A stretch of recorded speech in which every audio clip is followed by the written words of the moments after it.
Paul, yes. Just looking at the difference between the substantive due process, right, and the procedural due process. Then there's the statutes cannot be void for vagueness. Yes, statutes cannot be void for vagueness. Yes, statutes cannot be overbroad. Oh. Now, this equal protection clause that the states don't want to enforce, yes, that nor shall any state deny to any person within its jurisdiction the equal protections of the laws, applies to the state government. State constitutions generally have a similar provision. California Constitution 2010 prevents the state government from enacting criminal laws that discriminate in an unreasonable and unjustified manner. Now, I know that you say restoration laws are very defined in exactly how they can be applied to any court case. But when they're applied to an individual for a two-count criminal complaint on June 16th of 2017 in Brennan, Washington, yes, for a serious crime per se that happens to be a civil contempt of court restraint charge, yes. How many individuals have to go through restoration treatment because they violated the restraint provisions, but they did nothing criminal? Pooch! Now, I know when the police never investigated me, they got emails from me every day, didn't they? Does the Port Angeles Police Department know that I was not in Brennan, Washington on June 16th of 2017? It looks like these statutes that cannot be void for vagueness, cannot be overbroad. Does the police department have the obligation to exonerate any person accused of a crime when they have the evidence themselves? Now, for the last year, I have contacted the police department, yes, about my rights being violated, both procedural and substantive rights, yes. And then you're going to arrest me next Friday for a failure to appear on Tuesday because I'm not going to court on Tuesday. That's not what the slip of paper says. Now, is there some sort of overbroad or vagueness in the actual RCWs of the state about if you give an individual their next appearance date and their public defender does not contact them at least 5 judicial days before you decide to change? Oh, well, I'm thinking you're in violation. Now, let's look at the substance of this. Pooch. You at well, let's look at the two-count criminal complaint, okay, prosecuting attorneys.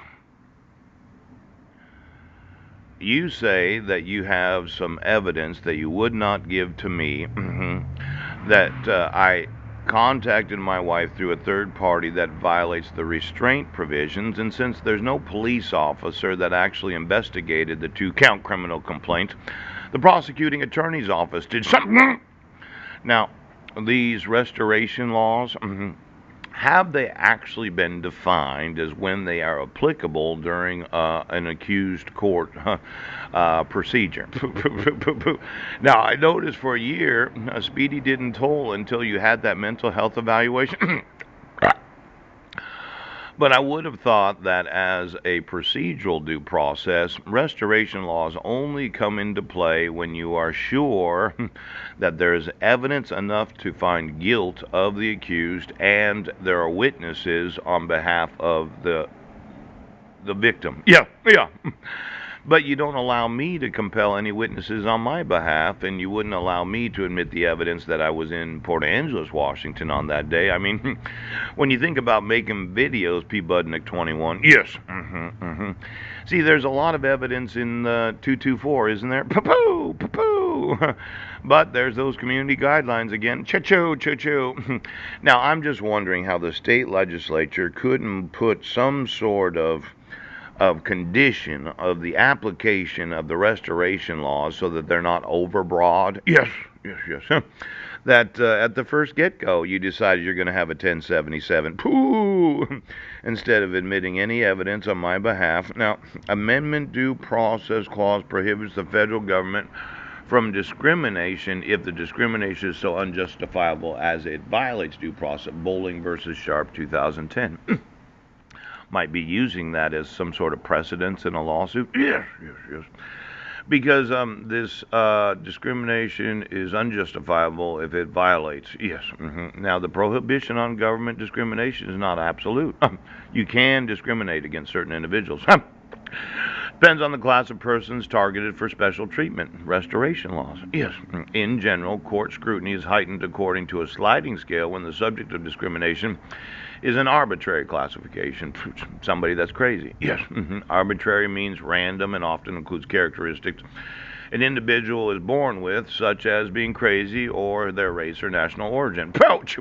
The most arbitrary classifications demand strict scrutiny of the restoration laws, which means the criminal statute must be supported by a compelling government interest.